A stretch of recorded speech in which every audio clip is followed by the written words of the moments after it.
Okay, this is part one of the implied contour drawing. What I just did is I kind of did something called sighting.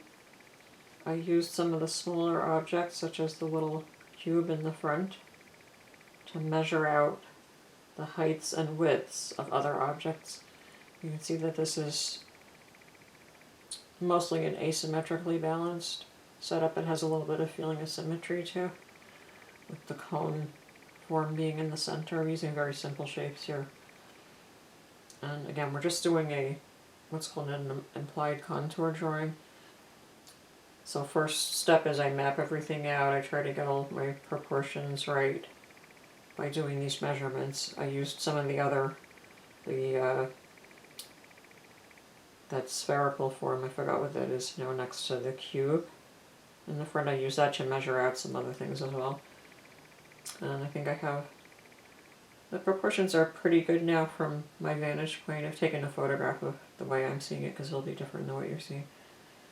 And then I'm going to go back in and I'm going to do the contours. I've been working with an HB Faber-Castell pencil. I usually just work with HB, but you can use your B range to get darker tones. For now we're just considering, again, what's called implied contour, which is the outline of all of the forms, and you try to get the volume. You can make your lines that are closer to you and the objects that are closer to you darker. So I'm going to take a little break now, and I'll do a part two where I start going in and showing more of the contour.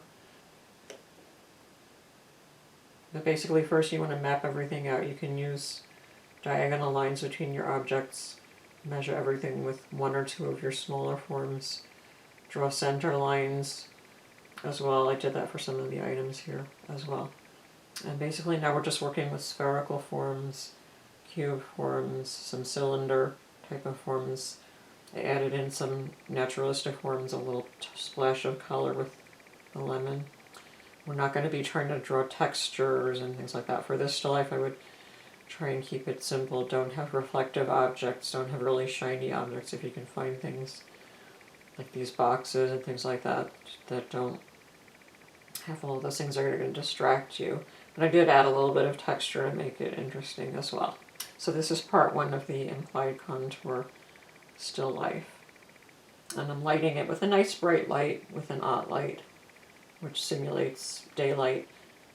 But again, we're not trying to do shading or shadows or anything like that at this point.